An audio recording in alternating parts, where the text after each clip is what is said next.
Hey Paisanos, it's Suffering Dragon here. Mortal Sin is a first-person DDR gamble core simulator, where you play as the sinner, the very embodiment of imagining Sisyphus to be happy.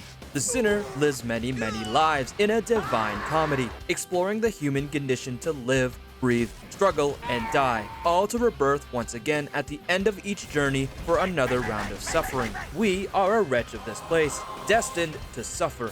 And for all that we do in each life we live, we are met with an equal opposing force from the pits of sin. All of the sinner's lives can be met with varying degrees of success, where the sinner may live as the local bar town drunk that became blackout plastered and wandered past Acheron right into Davy Jones' locker, to a demigod of space-time continuum, using their divine powers granted on each gacha pole to distort the very fabric of relativism, causing gravitational time dilations and event horizons beyond mortal comprehension. In Mortal Sin, your goal is simple. Journey ever further into the depths of wickedness and depravity to cleave through countless waves of demons and undead to reach the maw of sin, the throat of where all the most sinfulness lies. The sins of gooning, gachapon, MLM farming, disrespecting queens, and lollipalooza. And do not forget, insulting one's baldness down in the heart of sin will incur the wrathful curse of repetition. The sinner begins the game as the Berserker, a class that starts with a sword called the 100-Man Slayer, that is absolutely not a reference to a very renowned manga series, and take on the spirit of Gottfried von Berlichingen, the man with an iron hand who loved to fight, feud, and foul language, all in opposition to his opponents. In our serene hub area, we meet Helena, a blindfolded lady holding a sword from a bygone era, no longer radiating any glint or gleam, and similarly enough, she also seems to have lost all that has made her glister. Her purpose, she cannot remember, only that, like you, she follows the ever-lingering wills and whispers. All she knows for the time being is that she, like you, is a constant of these loops, and perhaps through repetition and atonement, hers and your part in this divine comedy will soon be revealed. And secondly, you'll be met with the hub's most ardent defender, Divino, the absolute GOAT. Divino is a defender of the faith, ready to take any pain to fight demons, and he implores you to beat the ever-living shit out of him if it means you'll be ever more combat ready against the endless hordes of demons. For what is a defender of the faith if they could not hope to withstand any hits thrown towards them? Truly, what a man you are, Dino. And of course, being the absolute GOAT that he is, he gives you the gacha rundown that will rule your lives in Mortal Sin. You see, there's this little bar at the bottom with special little icons. These are reels. They don't spin, but they shuffle just like a real slot machine, unless you turn off the shuffle combos option. But I'd advise you to keep them on, as they are your suggestion guide on how to style on the demons until you learn your combos through sheer muscle memory. Dino gives you the all clear to practice these combos to get a feel for your class, and then lets you run straight into the dungeons of Mortal Sin. You'll start off sloppy, and you might not understand the combo system right away. After all, why do many fancy things when few brute force things work? A bump here, a kick there, and slashes everywhere. They work all the same when putting demons down, but then you'll hear the best sound ever, the ping. That sound right there. It's the wonderful sound of the game telling you good job, like a slot machine rolling the reels and telling you that you've just won something. The combo meter builds as you hit combos naturally or follow the combo bar, and it gives you a satisfying ping while you do your special combo attack. Berserker, for example, will spin to win until everyone standing there is left without arms or legs, or better yet, dead. And pirates will whip out their Glocks from their Rari, and 17 shots no 38 equilibrium gun kata on all the fools. And lastly, the combo system isn't just a way to hit the dopamine receptors in the brain. The game also rewards you with bonuses like invincibility frames for completing combos, and also gold orbs or health and mana orbs for potions. So you'll want to hit the slots repeatedly like it's the lifeblood of the sinner, because in some cases it really is the lifeblood of the sinner, as the end may just be a misstep away. While this may be the end of the journey for you, it is now the beginning of your new journey. We are formed again from a blubbering mess of gore, pain, and despair to either the same being ready to face the trials once more, or an entirely different class, one that has not yet dipped their toes into the mortal sin.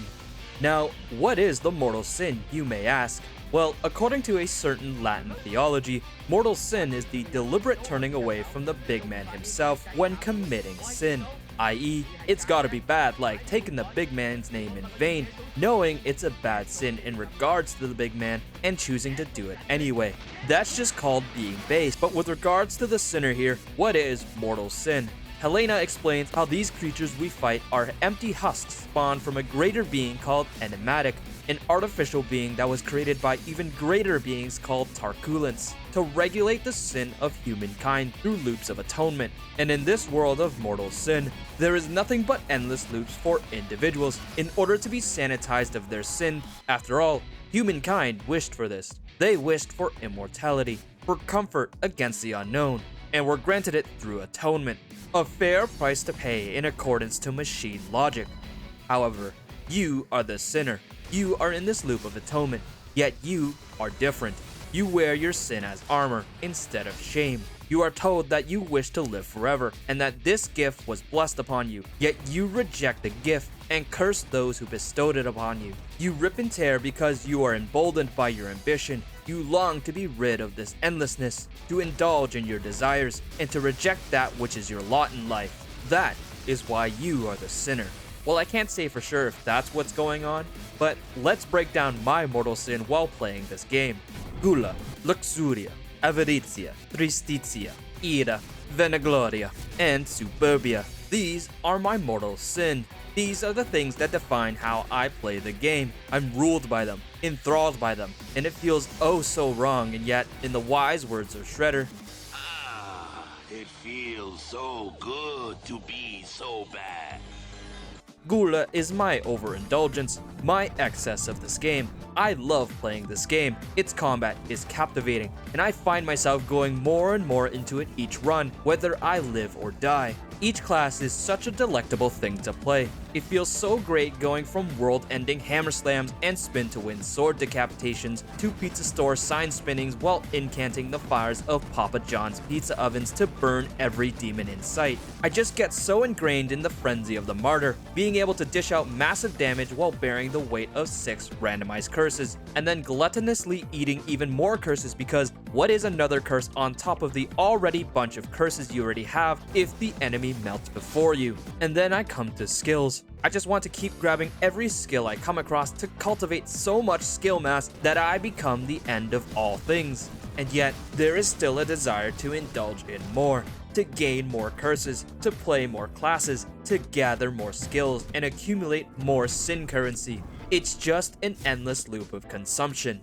Luxuria, my beloved, for the sinner has one goal in mind, supporting our Only Feathers top content creator.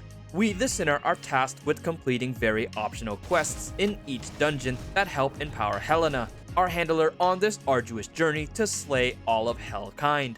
Some of these quests include standing in the designated safety circle and crying havoc to let slip the dogs of war on us, playing the social distancing game with a Copperfield Epps demon, pretending that the floor is lava, ensuring our boy Dino aura farms in the dungeons to keep his rep of the most ardent defender of the faith, chasing this demon around to beat his ass into submission, beatings not necessary, and the very embodiment of Luxuria, defending our queen the witch as she struts around promoting her side business of only goths, and I gotta say, she has no business looking this good.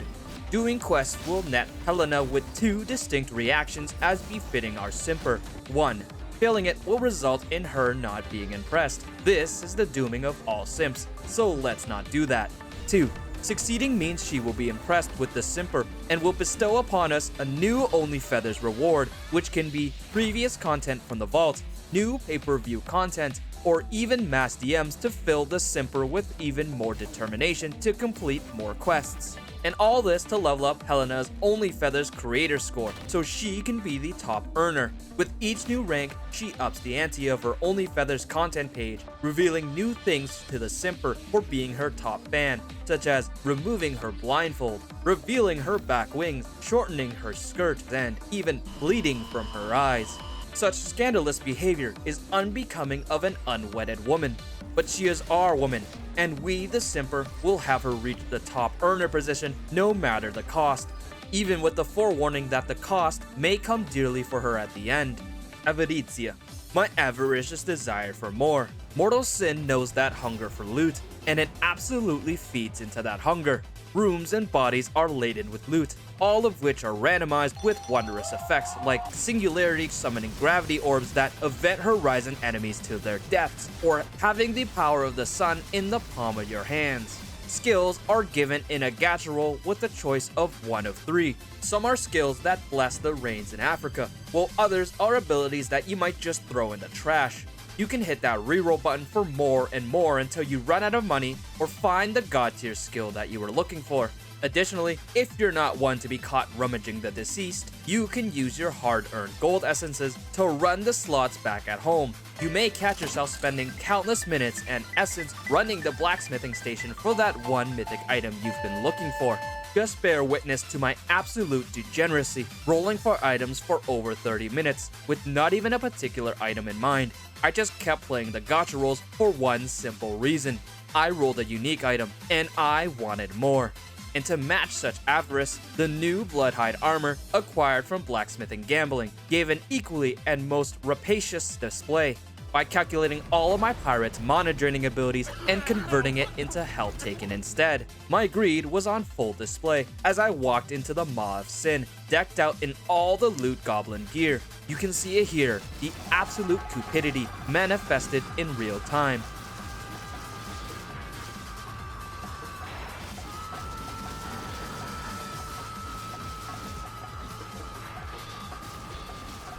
Tristitia, my lethargy. Mortal sin makes me commit this sin in real life. Playing this game, I don't want to do anything else. The game absorbs me, consumes me. It makes me want to avoid responsibilities in real life. Touching grass? In Mortal Sin, there's grass, and lots of it. Why go outside when Mortal Sin has a whole forest you can play in? Paying bills? Can I pay in sin coins? I have an abundance of that. Working on this video? Well, I can always get more footage. It's all for the video, right? Just another couple of hours, just for the video. Yeah, Mortal Sin is dangerous. It's got everything to help keep you distracted. Combo slot reels, gamble core blacksmithing, class diversity, and roguelike elements. It's almost like it's there to just get you trapped in a loop of dopamine each and every run. Ira, my unyielding rage. Now, while this game has a ton of positives, there are moments where I'll admit I've gotten a tiny bit upsetty spaghetti. I will get into more detail later during the review portion of the video, but for now, here's a super quick summary. Even though you are a force of unyielding rage and with the right build you can become an unstoppable force of devastation, there are moments of annoyance and aggravation mixed into the game. Mild annoyances coming from the scares, which at first seem like a pretty neat way to spice up combat and keep you on your toes, but eventually the game becomes following the cha-cha slide all around the rooms as scares pop up left and right, or if you have certain curses, they'll pop up from dead enemies or slow you down. Even with the deliverance skill, you don't take damage anymore, but you are forced to crank your neck 180 just to look at the poor TikTok attention seeker yelling, "It's just a prank." I get anger pangs when you're on a solid run and then this Wendigo looking goofball comes out of nowhere and ruins your whole day by showing you his balls. Quite literally, they are the smoothest balls in all the land, and you're dead. For some reason, projectiles in this game are fueled by spite, pretty much turning you into a pound of flesh and ushering you towards your next life. I'll get into more of it later, but the platforming and collision in Mortal Sin is the very inciter of wrath. It's something that boils my blood and makes me want to beat my keyboard like it owes me money. Vanagloria, my insatiable desire for vanity. Those achievements, so easily completable, yet so far away. The game showing me how much more I could achieve, and look at that there, the boss achievement. Steam shows that no one has completed it, but I know differently. I know that there are people who have achieved it, and it fills me with a sense that I want this achievement. I'm not envious of them. No, it's more than that. One could say it's the original and worst sin of all. Superbia, pride, hubris. Mortal Sin makes you mentally change. You become something more. As you sweep through the waves of demons and get into the flow state, the game becomes easier. Your movements become faster, your combos more consistent, and your lives almost become singular as you run through the gauntlet with more confidence than before. You begin to have delusions of grandeur, like this game isn't hard, you've mastered the techniques, and you know the enemies inside and out. So you decide to try two different things. First, you start a new run on Torment difficulty, the hardest difficulty. You think it'll be like Absolution, an absolute cakewalk, but you're starting fresh with the hardest enemies potentially able to spawn to beat you into submission. Your pride and ego make you step forth. Perhaps you start to do well for yourself, cleaving enemies left and right, like spreading peanut butter and jelly on toast. But then it comes. Pride goeth before destruction, a haughty spirit before the fall. You taste the bitter end of defeat. One single projectile puts you in the dirt. This is the rule of Torment mode, where the most innocuous things dig a grave 6 feet down just for you. So your pride, not yet shattered, marches you forward onto another life, and you find the same thing happening, but rather faster. Sometimes it's the first dungeon. A lucky demon gets you with a hit when you're not on your iframes. Other times, it's the third dungeon, where you get hit with an enemy that's on the ground and you forgot you took the last stand curse. But it all remains the same. You walk in, easily beating foes, only to be reminded you are still mortal. This is the first part of Pride, realizing in Torment mode, the game does not care how well you did in Absolution, for having a bad run in Torment is half the difficulty. Not getting the right skills increases your chances of death, and not getting lucky on the combo roulette with invincibility is just the luck of the draw, since enemies attack harder, better, faster, stronger. But here is the latent truth. These are all excuses to bandage your wounded ego. After all, you chose this difficulty, didn't you? You have no one but to blame for your failures. You solely are responsible for this. Secondly, you challenged that which was never meant to be challenged. You stared into the face of the abyss, and unflinchingly, the abyss stared back. Every enemy up to this point was child's play, whether you are playing as the legendary Don Perignon, learning every enemy's attack patterns and asking them, what can they hope to achieve as you parry and riposte every one of their attacks? Or playing as an old bootleg Beyblade that's ripped way faster than the official ones because it is your goal to win. Lead poisoning be damned. So you make your way to the end of the Maw of Sin and fight the embodiment of Sin, the supposed boss of this place, only to find out he's not too difficult. Was this really the boss? No, he was just an upper level goon, and now your pride leads you to believe that the CEO of Hell is just as much of a pushover. After completing multiple trials, quests, and loops for our Only Feathers creator Helena, she finally becomes strong enough to lead us to the real final challenge of the game, Enimatik, the one that's always staring at us, the one that's always belittling us, the one that's always pitying us for struggling. Here we are, guided by the mortal sin of pride. And here, pride falls the hardest. We step into the arena, ready to duel, and here we find the great divide. For what is a man to a god? Nothing but a gnat in the grand scheme of things. He easily wipes us like a piss dribble on the toilet seat. Perhaps a fluke, our ego tells us. But it happens again, and again, and again. Countless times you are reminded, you are not special. That slight stinging feeling? That's pride fucking with you, telling you that you can beat him, only to be reminded each time, what is a god to a non-believer? Just a powerless sap, ignorant of strength beyond measure. However, despite these mortal sins, they are what make us human. They are what push us, the sinner, to achieve more than their current lot. It is the ability to recognize faults as strength and push us to go beyond what we currently are. We, the sinner, push on, because our greed, pride, vanity, is telling us to destroy that bald fuck. We lust after victory. We overindulge on the intoxicating drink of inching Enimatik ever closer to death. We become searing at Enimatik's sneering every time we die at his hands, and we fall into a loop to defeat him. We, the sinner, will conquer sin. Enimatik is difficult and doesn't respect our Only Feathers content creator. We cannot let this injustice be done, so let battle be drawn. His attack patterns are simple, but he gets more complex as you fight him, and he boasts an extreme amount of health and invincibility frames on top of that. If you want to survive, you're going to have to tear away at his massive health bar and abuse the hell out of your invincibility frames during combos. When the going gets tough for him, he decides to summon two butt buddies that don't take any damage to try and distract you.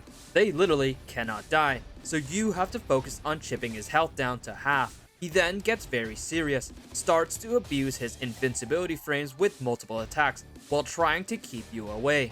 This becomes a battle of attrition, two effectively immortal beings in a constant dance of trying to kill each other when their immortality wanes at the slightest lapse in concentration. Enimatik sends even more beasts to die for him, none of which are of any concern compared to your grand battle. And finally, at the end, the arena breaks into platforms and the battle becomes decided at the drop of a hairpin.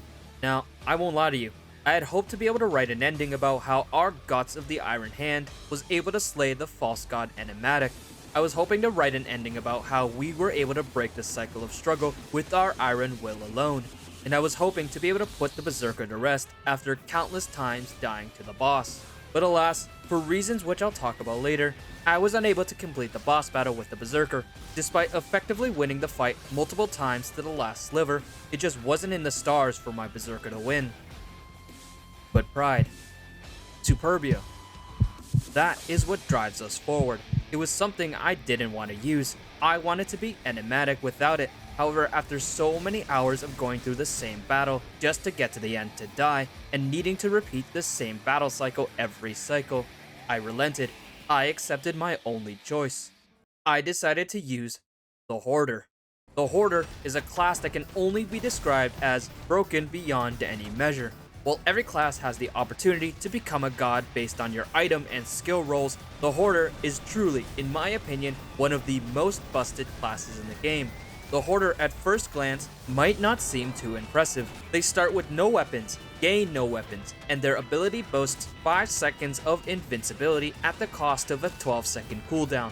Nothing too special off the bat. However, all these drawbacks are the class's strength. No weapons means you get to use the ancient magic technique of Cast These Hands to beat the ever-living shit out of any demon you come across without any mercy. You get to watch them fall as you mash their skulls in with your fist or kick their teeth in for a bountiful meal of enamel and dentin.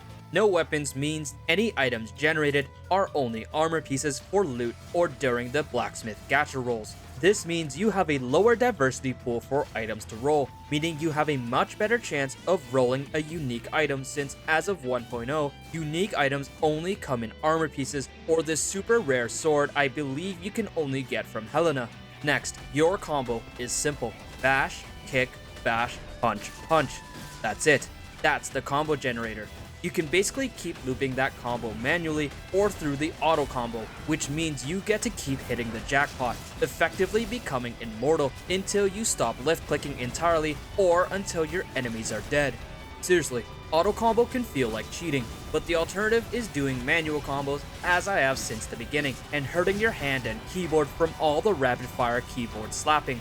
And that's not even the most broken part of Hoarder. Hoarder has a hold left click to charge and then release to whirlwind your hands. So what? Every class pretty much does as well. The whirlwind combo lowers your skill's cooldown by 10 seconds, meaning you have an on-command immortality button while you continuously spin your arms in the windmill formation. Combine the windmill combo with echo and fragility skills, Infernal Tread boots, Hellweave gauntlets, Singularity helmet, or Transcendence helmet for lower ability cooldown, and lastly Bloodhide armor. You've effectively become a god amongst gods, deleting things with waves of fire, and maintaining 5 seconds of immortality every 3 seconds. You can pretty much turn up the volume, because it's a funeral for the living. There's virtually no way to kill you lest you lose focus for a second and forget to proc your ability, or relent on the left clicks to commit Sudoku. I was pushed to the brink. I was tired of my endless loop. I was tired of my immortality. This gift was a curse, and I chose to sin against that which told me to become closer to it. I'm just gonna let you watch what happens to Enimatik when I busted out the Hoarder after 40 hours of fighting this boss with the Berserker.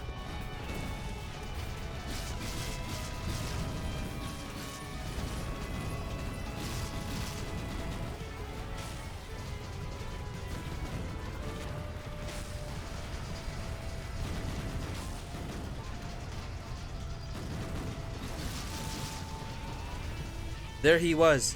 Enimatik was defeated, and I felt a swell of relief at finally achieving that which was rightfully mine. I stood at the top there, considering that this should have been mine hours ago. Victory.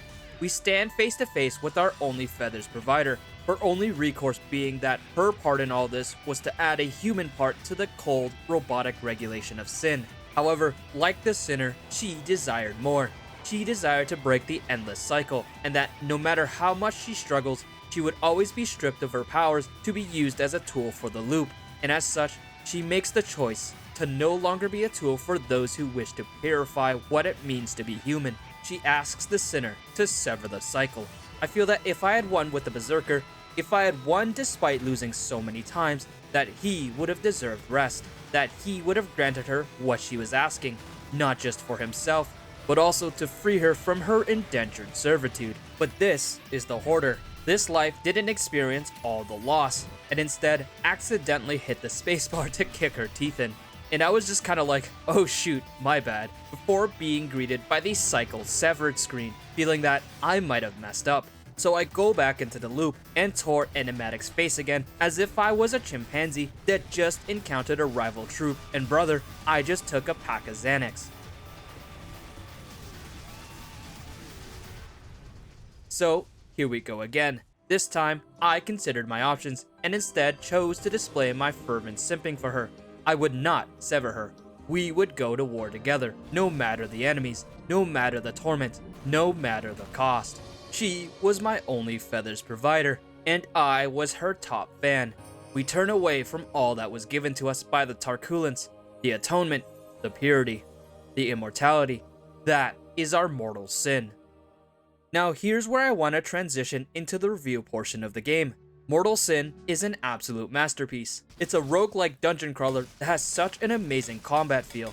It's a game that has pretty much made every class feel so great and fun to play. Going as a melee class in the game, it's an absolute blast to play. There's just something so visceral and bloodlust feeling about playing a class like the Gladiator, grabbing the biggest hammer you have, and then going around stunning and knocking back every enemy in the room with the Quake ability. And with the Berserker, what's better than one giant sword? How about two giant swords? And then literally just spin to win to melt every enemy before your eyes. Magic classes like mages and vampires have staves at their disposal, and their magic is so damn filthy to use in a good way. While you and your weapons may be fragile, your enemies will be just the same. You can use staves to summon explosions of ice, fire, blood, ghosts, hero magic, and more of which I probably haven't seen. With certain skills, you can literally just walk into a room, each assign spin your staff, and just watch every enemy get turned into the aftermath of a live leak video. Range classes like the Pirate are so damn satisfying to play.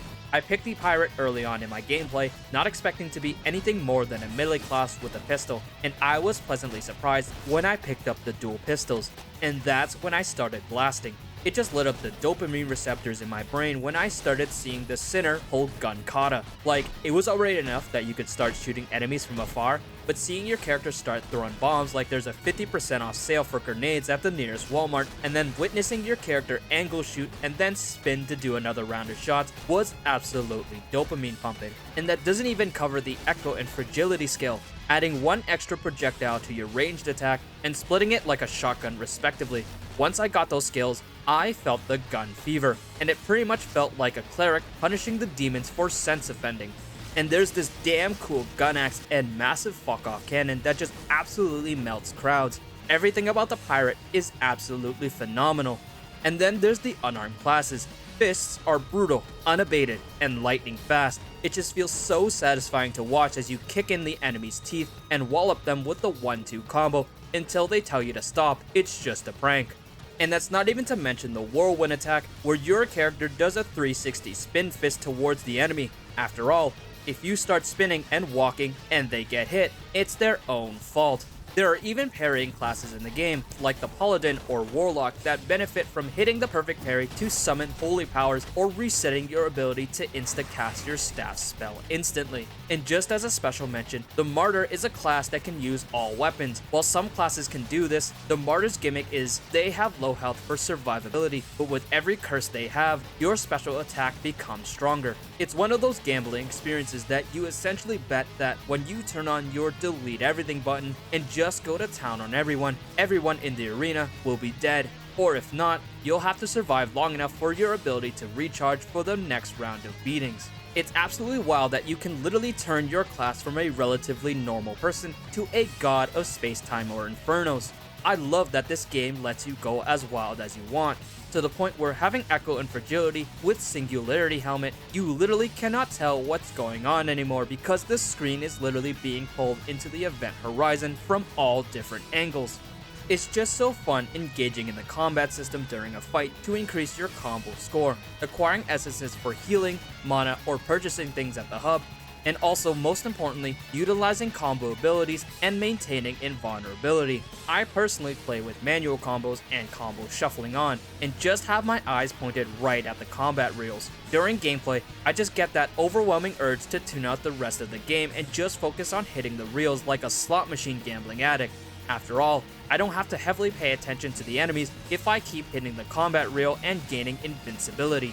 I once again think it's a good feature to offer auto combo. While some might call it cheating or easy mode, I beg to differ.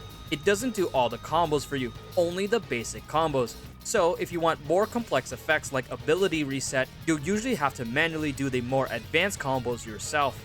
And also, after a while, my left hand literally started to hurt from the amount of keys I was slamming with every combo. So it's pretty swell that the auto combo feature is a feature, so I don't have to deal with arthritis. Sound and environment are pretty solid. The world and environment of Mortal Sin gives off an old school Diablo dungeon crawler vibe, as though I'm traversing through the caverns of darkness or the catacombs of the dead. The Maw of Sin is great, just the surrounding sea of blood and hell, and you are certainly not welcome here, and the only path is forward onto death. The horrors of Enimatik are unearthly and inhuman, as though Enimatik decided that this blob of flesh guarding the dungeons should be made from human slurry. They have humanistic body parts like heads and arms, now spouting demonic claws, teeth, and eyes. I do have to mention that while the environment is great, I think that the level design can get a bit repetitive after a while. You tend to notice the same L-shaped bends or T-shaped junctions after a while, but Mortal Sin levels are supposed to be randomly generated dungeons, so I would imagine there's only so much variety you can design, and also make sure that the dungeon layouts are consistent and not too complicated. The sound and music design is also reminiscent of an old school dungeon crawler, focusing heavily on utilizing strings and instruments similar to the mandolin. The main hub theme in Mortal Sin reminds me of sitting in rogue encampment in Diablo 2 as the mandolin is playing.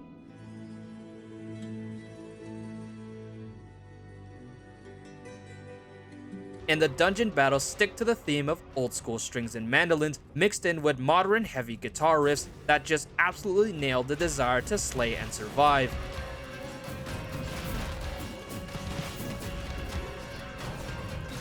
Everything about the sound design, from big heavy swords thwacking, guns blasting, mage explosions, and combo positive confirms, are just great. Even though there are a billion sounds going on at the same time, I find that each sound is unique enough to let you identify what's going on. You can hear the singularities exploding, the pirate guns firing, and above all, you can hear the combo ping to let you know that you hit the jackpot and you have invincibility for a couple of seconds. Now here are some of the things in the game that I wasn't a fan of in Mortal Sin. Some things minor, some things major. There are certain mechanics in the game that are quite unbalanced, which cause almost insta-kills. Random flying projectiles from wall traps, big Wendigo bros that summon skulls, scare projectiles from curse modifiers, or enemies that explode on D-limb hits can be absolutely run-ending.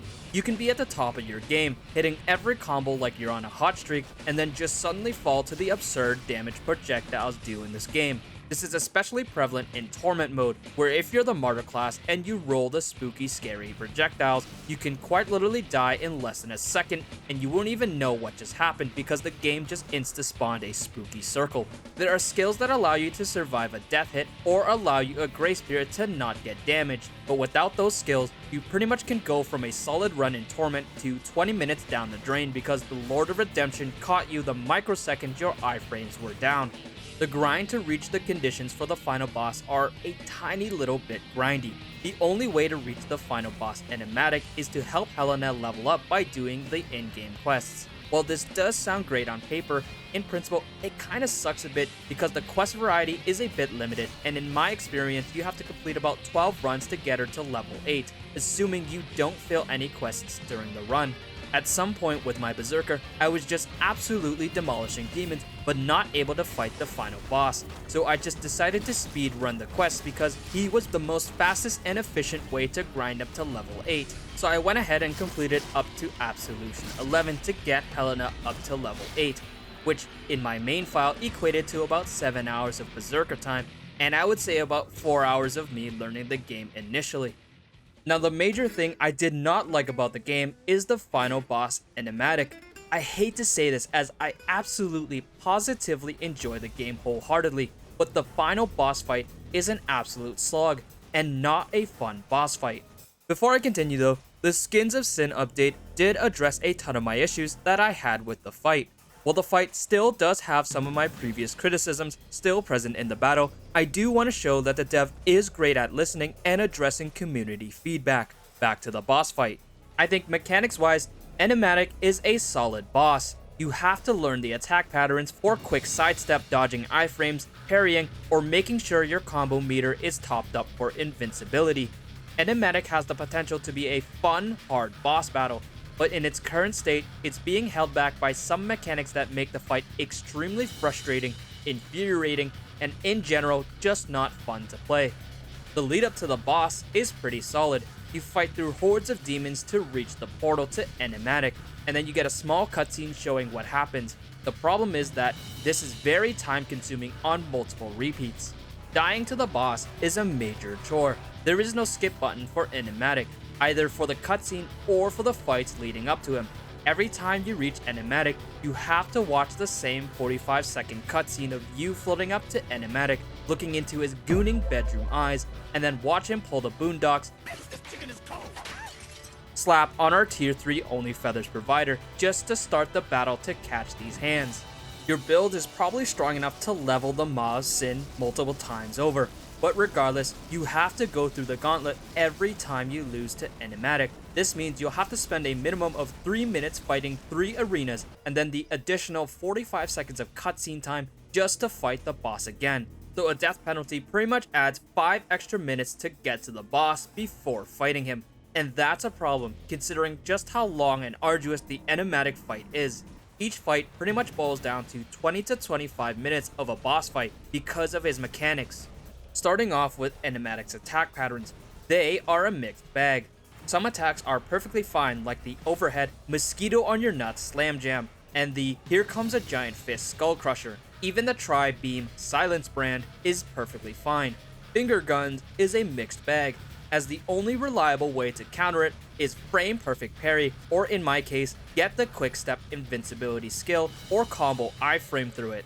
However, if you miss your timing with it, it does enough damage to delete weaker classes in one hit, which just seems outright unfair to glass cannons, being insta-jibbed because they had to react to an attack that's faster than the rest. The last attack, the fly on the wall just won't die crash out, is just a horrid attack. It is counterable by combo chaining invincibility or using the quick step invincibility skill, but it's super frustrating because the timing is just so different from the other attacks, making it extremely hard for parrying. Its warning is over 5 seconds long, and if you mistime the attack, it pretty much knocks you back for an instant kill, or if you have the cheat death ability, it knocks you off the arena and you lose an item, or even 2 if you roll bad on the cheat death skill. During his first phase, the boss is very straightforward.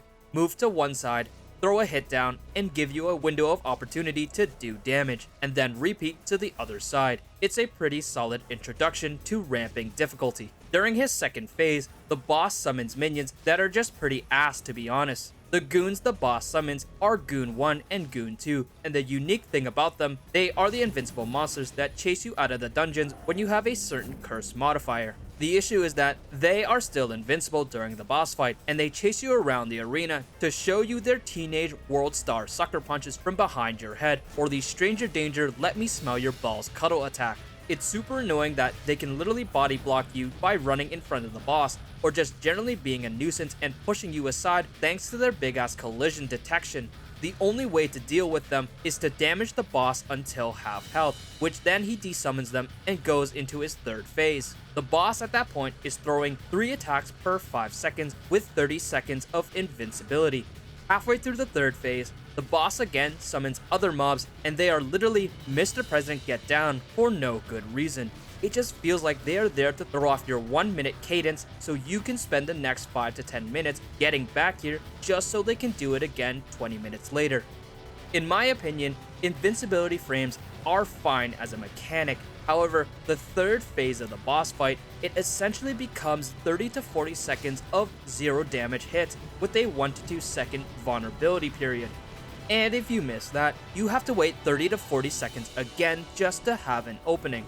I think the third phase where this happens because of the way it's designed, as in, if you are spamming attacks during his attacking phase, he keeps his invulnerability and moves to the other side of the arena, thus resetting his cycle for another 30 to 40 seconds. The problem is that you need to maintain your combo in order to survive, so you either have to do a combo in the air which gains less combo meter, or continuously hit an invulnerable boss, which continues his pussyfoot to the other side of the arena cycle. It's especially punishing for builds with range attacks, as your stray ranged projectile of fire or wave blades might catch the boss's hands, which cause a cycle reset. I don't think this necessarily adds difficulty. It's extremely annoying that the difficulty comes from the boss just floating around looking to catch you off guard. I do want to mention that I may be wrong, as this is just my observation in my 40 hours of fighting the boss, and I don't know 100% if this is actually the case. As a side note, ranged attacks are almost absolutely necessary for the last phase, which I'm going to save the last phase for last, as it has the most negative and critiques from me.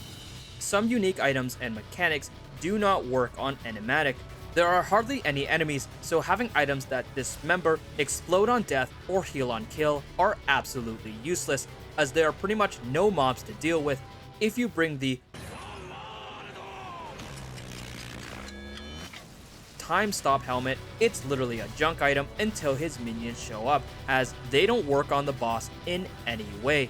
Full-on time stop would be broken. It would be appreciative if it did anything at all, even small. Singularity is pretty much in the same bag. Singularity only does damage to mobs and fuck all to the boss unless you get him during his vulnerable moment. You're pretty much better off bringing a helmet with a skill that caters to your invincibility or damage, like Transcendence, for shortening your unique ability, as it has a ton more mileage than unique items. And you'll have extreme mileage by having ranged attacks of any sort, which I'll get into later. Basically, if you're a melee, bring Hellwave Gloves or the skill Wave Swords, or you're pretty much going to want to slam your head into the ground for this fight. Now these points are all counterable or are minor to remedy. The long invincibility frames are just more annoying than difficult, and the mobs just add artificial difficulty. The next negatives are much bigger issues that I think need to be much closer looked at.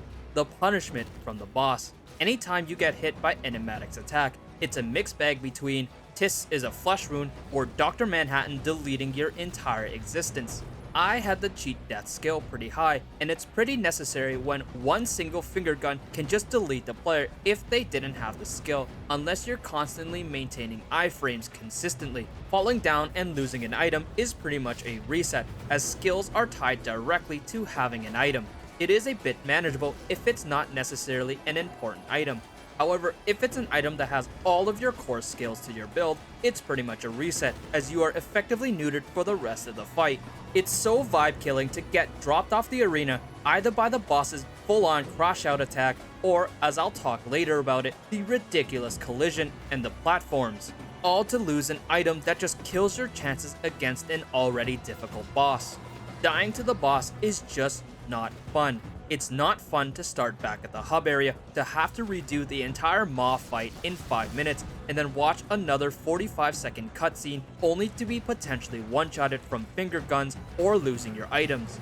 The collision on the boss is absolutely egregious. I'm not talking about the hits, I'm talking about his massive model. I have lost so many runs against the boss by being stuck behind his gigantic jazz hands and having no choice but to be dragged to the edge of the arena just to eat shit.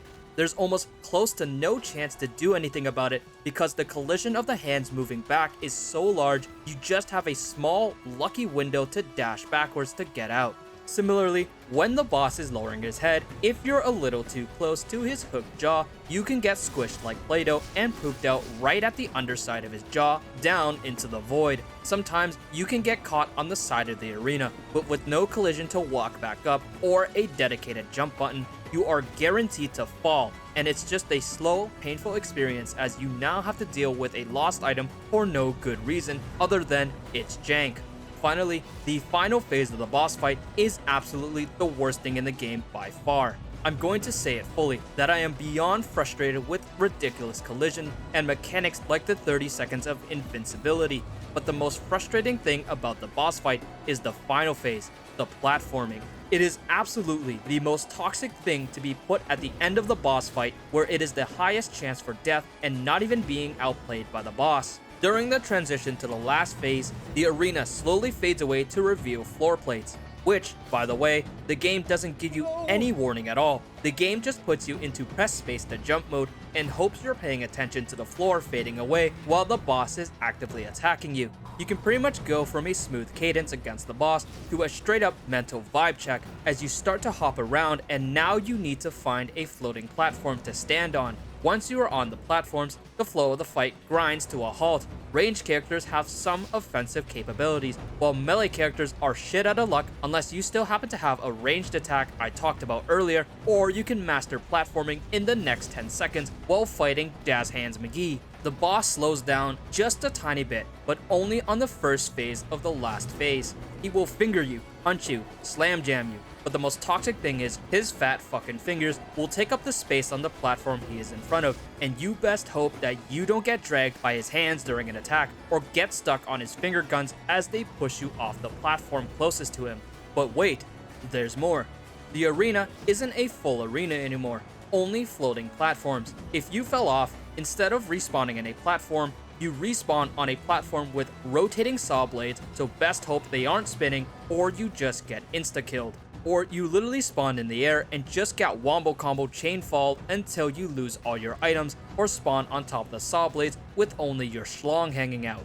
If you manage to get lucky and hit him when he's floating by, or you get a good pattern going and you've brought his health down low, congratulations, you've activated his full-on crash out attacks while you have to defend against his normal attacks and trying to stay on the toxic platforms. I have died so many times being one more whirlwind flame combo away from beating him simply because his last phase is so toxic with the jank of Jazz Hands collisions, wombo combo respawning mechanics, crash out pushing me off the platform because I didn't quick step fast enough, or having to deal all of that while he has 20 seconds of invulnerability again. There is an argument to be had about final bosses being difficult, but this boss doesn't feel like its difficulties come from mechanics, but rather jank and random bullshit. It's just a boss fight that's so infuriatingly designed, it honestly feels like its difficulty comes from the fact that you die of BS, as opposed to actual difficulty itself. Ultimately, at the end of the day, it comes down to the question of, is this boss fight fun? Compared to everything else in the game, it's the complete opposite of fun. It makes me not want to play the game because of how frustrating it is to get no-diffed by Jazz Hands collisions or getting no-diffed by surprise platforming and then needing to trek back all the way and spend another 20 to 30 minutes getting to the final phase, assuming you didn't get any jank hiccups along the way. It honestly makes me say that almost everything else in this game I would 100% recommend, but just don't play the boss fight unless you're fueled by frustration and spite, as that's pretty much my entire feeling fighting this boss over and over again, getting to the point where he should have been dead with the next combo, but then I just get knocked off the platform thanks to Jazz Hands collisions, or toxic platforming. Now I want to mention again that the Skins of Sin update did address some of my major complaints that I had. After trying it out, I will say that I do like the adjustments to the boss fight. They are definitely a step in the right direction to making the Enimatik boss fight a solid, difficult, and fun boss fight. I think my feelings towards the boss are still relatively the same, as some of the inherent frustrations are still there, like the long iframes and the platforming, but I am happy that the dev is actively listening and addressing community feedback. Overall, despite my opinions on the final boss, I do want to say absolutely and positively that Mortal Sin is an absolutely excellent game. It's a game that has such a great combat feel to it, and it just feels so fun and satisfying to play. The atmosphere is phenomenal, with it feeling like I'm back in my younger years playing classic Diablo again, but this time, I'm face first in the hordes of demons, and despite dying many times in the game, I just want to keep playing new classes, trying new skill combos, and of course, keep on hitting the combo reels to hear the satisfying ping. If you haven't given Mortal Sin a try yet, I would absolutely recommend giving it a go. It's got me hook, line, and sinker, and it has a passionate dev that looks like they love working on the game, which makes me excited to see what's next for Mortal Sin. That's it for this video on Mortal Sin. I do hope you very much enjoyed the video, and thank you again so much for watching.